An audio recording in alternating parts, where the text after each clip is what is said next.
మణిపూర్లోని లోక్టక్ సరస్సు యావత్ ఈశాన్య భారతదేశంలో పాపులర్. అయితే ప్రస్తుతం ఈ సరస్సు డేంజర్ జోన్లో చిక్కుంది. కాలుష్యం కారణంగా ఏడాదికేడాది సరస్సు విస్తీర్ణం తగ్గిపోతుంది. అలాగే కొనసాగితే రానున్న 25 సంవత్సరాల్లో లోక్టక్ సరస్సు కనుమరుగవుతుందని పర్యావరణవేత్తలు హెచ్చరించారు.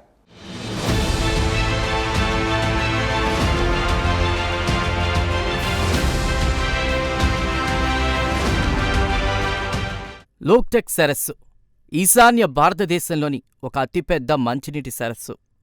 మణిపూర్లో ఈ సరస్సు నెలకొంది. అయితే ప్రస్తుతం సదరు లోక్టక్ సరస్సు ప్రమాదపు అంచున ఉంది. రాబోయే రోజుల్లో ఈ సరస్సు కనుమరుగవుతుందనే భయాలు ఇక్కడ నెలకొన్నాయి.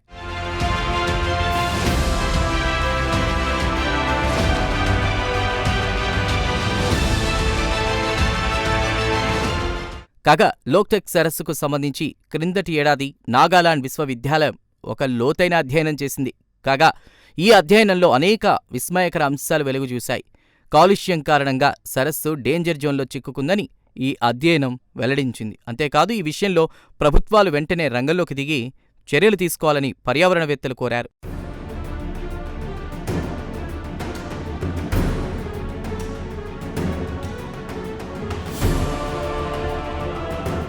సరస్సు విషయంలో ఏమాత్రం అలసత్వం పనికిరాదని పర్యావరణవేత్తలు హెచ్చరించారు. లేనట్టయితే రాబోయే 25 సంవత్సరాల్లో అసలు లోక్టక్ సరస్సు కనుమరుగు కావడం ఖాయమని పర్యావరణవేత్తలు హెచ్చరించారు.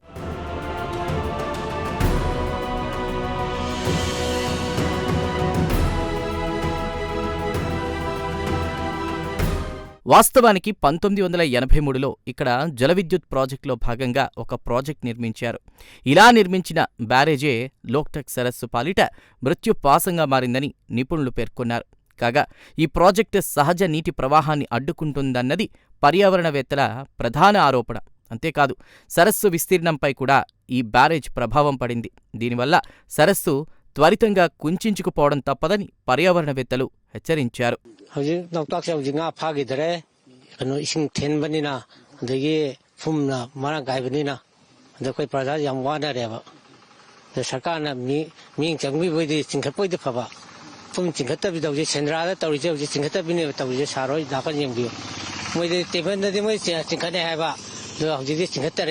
అంతేకాదు ప్రవాహాల వల్ల కాలుష్యం రావడం కూడా సరస్సు పాలిట ఒక సమస్యగా మారింది. పట్టణ ప్రాంతాల నుంచి ముఖ్యంగా నంబుల్ నది నుండి వచ్చేటువంటి అదుపులేని వ్యవసాయ వ్యర్థాలు సరస్సులో చేరుతున్నాయని నిపుణులు పేర్కొన్నారు. దీని ఫలితంగా సరస్సు నీరు విషపూరితమవుతోందని వెల్లడించారు. అంతేకాదు అంతిమంగా సరస్సులో ఆక్సిజన్ స్థాయిలు కూడా తగ్గుతున్నాయని నిపుణులు హెచ్చరిస్తున్నారు.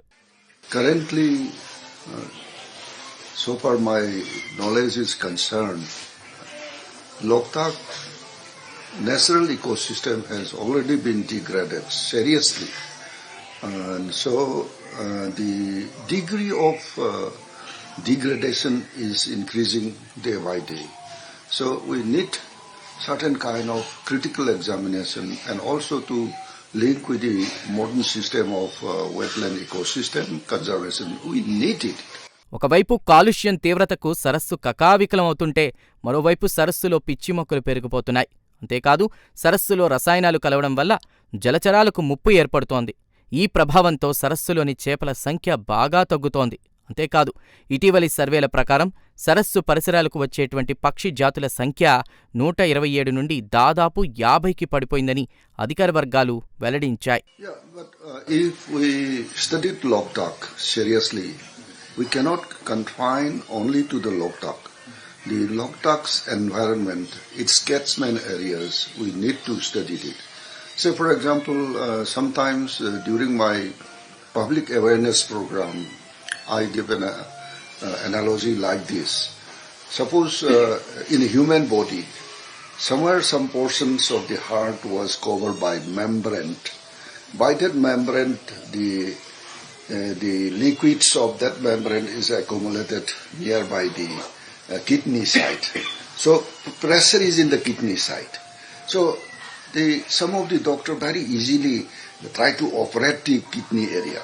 But problem is in the heart because covering of the membranes. So like that we are operating only in the Loktak. What are the circumstances?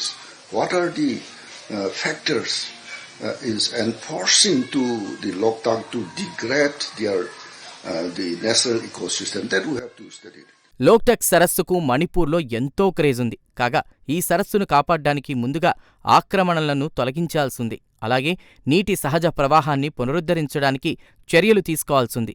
ఈ విషయంలో మణిపూర్ ప్రభుత్వంపై పర్యావరణవేత్తలు, పౌర సమాజం ఒత్తిడి తీసుకురావాలి. అయితే ఇది ఒక్క మణిపూర్కు సంబంధించిందే కాదు.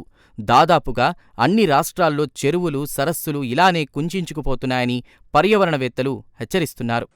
Regarding my interest is I am a botanist and working on the flora of different places and particularly Loktak Lake.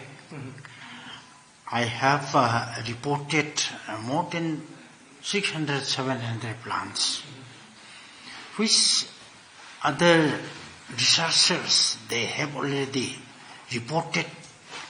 However, I could able to add some more, 19 new reports, 19 plants reports from Loktak Lake. ఏమైనా మణిపూర్ సరస్సును పరిరక్షించుకోవాల్సిన బాధ్యత అక్కడి ప్రభుత్వంపై ఉంది.